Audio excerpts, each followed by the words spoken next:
आणि आता मुंबईकरांसाठी एक महत्त्वाची तितकीच आनंदाची बातमी ती म्हणजे भुयारी मेट्रोच्या शेवटच्या टप्प्याचं सुद्धा आज उद्घाटन होणार आहे आणि पंतप्रधान नरेंद्र मोदी 2 दिवसांच्या मुंबई दौऱ्यामध्ये आहेत। आज नवी मुंबई विमानतळाचं उद्घाटन झाल्यानंतर लगेचच संध्याकाळी पंतप्रधानांच्या हस्ते ह्याचं सुद्धा उद्घाटन होणार आहे आणि त्यावेळी ही मेट्रो सुद्धा प्रवाशांच्या सेवेत उद्यापासून लगेचच पूर्ण दाखल होणार आहे। गोरेगाव ते कफ परेड हा सगळा जो प्रवास आहे तो सुसाट होणार आहे आणि तासाभराच्या आत हे सगळं अंतर पार करता येणार आहे।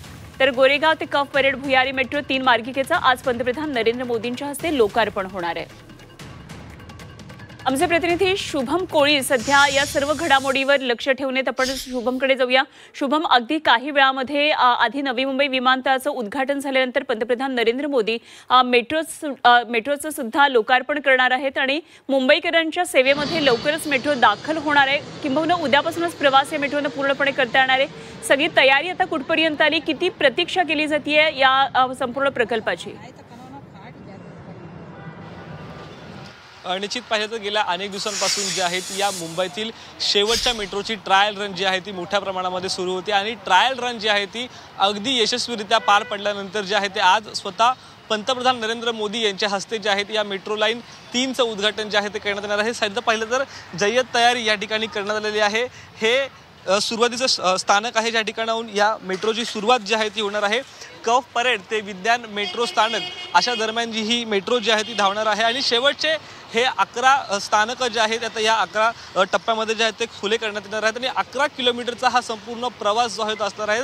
आता पाहिलं तर पंतप्रधान नरेंद्र मोदी यांचं देखील जे आहे ते नवी मुंबई येथे आगमन जे आहे ते झालेलं आहे। सुरुवातीला ते नवी मुंबई विमानतळाची पाहणी करणार आहेत आणि त्यानंतरच ह्या सर्व जे प्रकल्प आहेत त्यांचं ऑनलाईन स्वरूपामध्ये असतील किंवा मेट्रोचं जे आहे ते ऑनलाईन स्वरूपामध्ये उद्घाटन जे आहे ते करण्यात येणार आहे। आपण पाहिलं तर आता प्रवेश जे आहे त्या ठिकाणी बंदी जी आहे ती घातलेली आहे। त्यानंतर आज उद्घाटन जे आहे ते झाल्यानंतर जे आहे ते उद्या पूर्ण क्षमतेने जे आहे ही मेट्रो लाईन 3 जो प्रकल्प आहे तो नागरिकांकरिता असेल किंवा प्रवाशांकरिता आहे तो पूर्ण क्षमतेने जे आहे ते खुलवणार आहेत। दक्षिण मुंबईमध्ये प्रवास करणाऱ्या सर्वच मुंबईकरांना जो आहे तो हा मेट्रो लाईन 3चा प्रकल्प जो मोठा फायदेशीर जो आहे तो ठरला जातोय। अगदी शुभम, धन्यवाद दिलेल्या या सगळ्या सविस्तर माहितीसाठी आणि वेळोवेळी आपल्याशी जोडले जाऊ, आणखी ताजी माहिती जाणून घेत राहू। शुभम कोळी आमचे प्रतिनिधी आपल्या बरोबर होते। तर भुयारी मेट्रो शेवटच्या टप्प्याचं आता आज उद्घाटन होणार आहे आणि ही संपूर्णपणे लाईन आता मेट्रोची जी लाईन आहे खरं तर बहु प्रतीक्षा होती या लाईनची, कारण जवळपास 3 तासांचं अंतर हे 1 तासामध्ये पूर्ण होणार आहे।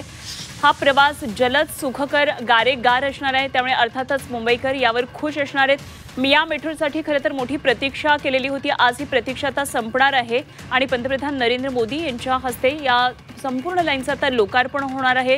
मेट्रो लाईन 3 ॲक्वा लाईन असं म्हटलं जातं आणि अखेरच्या टप्प्याचं आज आता उद्घाटन होणार आहे। मेट्रो लाईन 3 ही आचार्य अत्रे चौक आणि कफ परेड यांना आता जोडणार आहे आणि एकूण या लाईनची लांबी ही 33.5 किलोमीटर इतकी आहे। त्यामुळे कफ परेड ते आरे कॉलनी दरम्यान जवळपास 27 स्टेशन्स असणार आहेत।